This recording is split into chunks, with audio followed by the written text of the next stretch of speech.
we've all talked about kind of having to be the best at something. And it's because we're always teetering. Like, I think, I don't know, I know it's not in our heads because it's definitely out there, but like, where we're always teetering on the edge of not being good enough to be in the room. And it's not, we're great. Like, it's not us, but the perception of us is that we're always teetering on the edge. Like one mistake, just like Kim, you were talking about in school, you made a mistake and they literally wrote you off. They were like, well, she made a 16-year-old mistake, so you know what happens after that.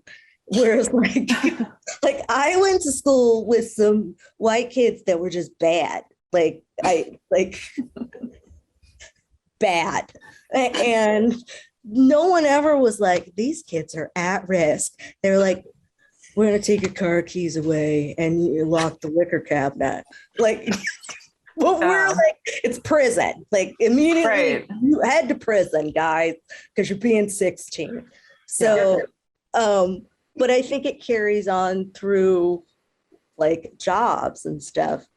How do you manage that pressure? Or do you just,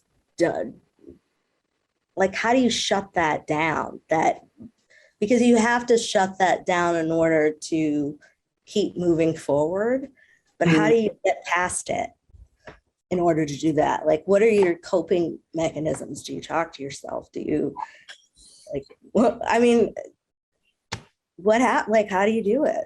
Yeah. Go ahead, Kim. No, go ahead, Nikki. Go ahead. No, I was going to say, I guess for coping mechanisms, I would say just, apparel, definitely looking good, walking in that office, looking spiffy, that always helps a woman, great hair, great, makeup and nails and bright colors and the handbag, and also just like adding to your skill set. I try to really, help women and make sure that you are adding and you're learning so many different things so that when you're in these rooms with these men or whoever it may be, that you stand out, and you're actually like being someone who can be remembered. I was going to also mention that, also in the networking game, like I've noticed as, like you said, being a woman in the room full of men, and you stand out and there's that one girl over there. And she's like, hey, oh my God, there's another female here. You're super like charged up, right? And it's just about like, us women just, just sometimes just get out there, and just, get into these places where women are normally not there, and just be a voice and show up as your best self. Ladies, don't forget, show up as your best self. It never fails. Yeah. Yeah. And, I was just about to say that, like, Nikai is right. And see, I'm kind of happy it happened to me when it did, because all it did was just create. I took the label and then made it my own.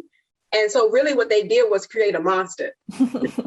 So, I went from, like, that's why I'm like, it happened at the right time when I got to see that as a young person and sort of see what you said, Kara, like just the stark difference. I was a varsity cheerleader. I was, so like me getting kicked out wasn't like this long road to do, to going down a black hole. I grew up playing the piano. I was the accompanist to the choir. I was the keyboardist to the jazz band. Mm-hmm. So this was not a girl just walking around, this is somebody who got into an altercation, and then first altercation, and then it's just like, boom, bye, see you later, kind of thing. And so when you start to look at the statistics around it, and you start to look at the prison to pipeline, that's a real situation, you know what I'm saying? And that's something that almost became me. Like I almost got caught right up in there, just that easy. And how many of our cousins and brothers and sisters have just gotten caught right up in there? Because you go from one mistake, you may make one more, then it's just like, oh, it's a wrap, it's a wrap for this person.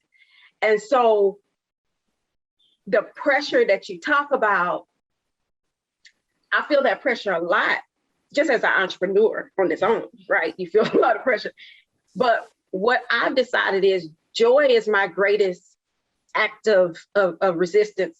You're going to get joy all day long. You're going to get, like, I have a Friday night live show I do on Facebook, and it is a party, and I'm going out to sell more makeup I sell a lot of stuff on there, but I have a party. I play music. I don't care what kind of week I had. I don't care who done stuck to me the wrong way. I'm gonna get on there on Friday night and have a good time because it's my resistance, right? It's my joy. And to be honest, as a people, and especially as a Black woman, when I still have joy in the face of all this, I'm actually looking at them saying, I don't care, and having a good old time. You know what I mean? Like, that's my pressure release.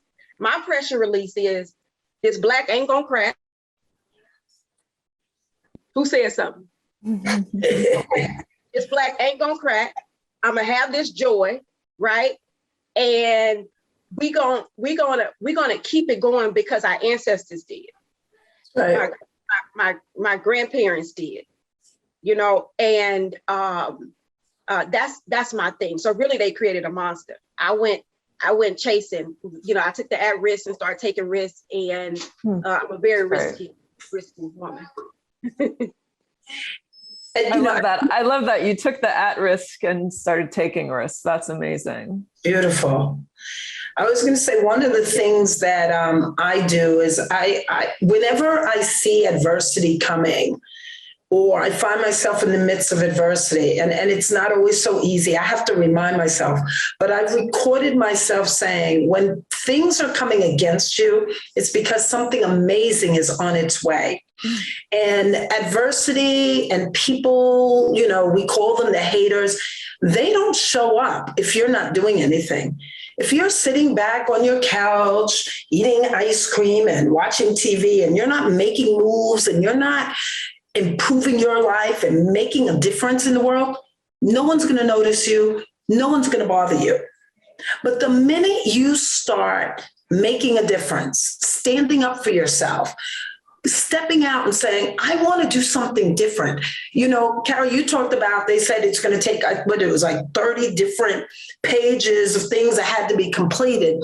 The minute you sit up and you say, well, you know what? That's okay. Bring the first page. That's when adversity will show up. And I'm going to tell you, and I think I'm probably older than everyone on this panel, that it has never failed that the bigger the adversity, the bigger the blessing on the other side of it. At the end of my emails, I always say that you got to go the extra mile. You go just one more step, even when you feel like you can't. I mean, we cry all the time, right? We cry when people come against us, and there's nothing wrong with that. But I would say cry through it. Right? Those tears, Kim talked about it, those tears can propel you forward to get through whatever's coming at you. But whenever you're faced with adversity, and if you don't believe me, prove me wrong. Go back and look at some adversity you've ever experienced and look at what came out of it. Like, if you were able to push through that adversity and now you look at yourself from the other side, you'd be like, wow, I'll use Kim. They came after her, right? They told her she wasn't going to amount to anything. Look at where she is now. So I think adversity, haters, obstacles, they are all green lights that you're on the path to whatever you're supposed to be doing. And you just got to keep fighting through it.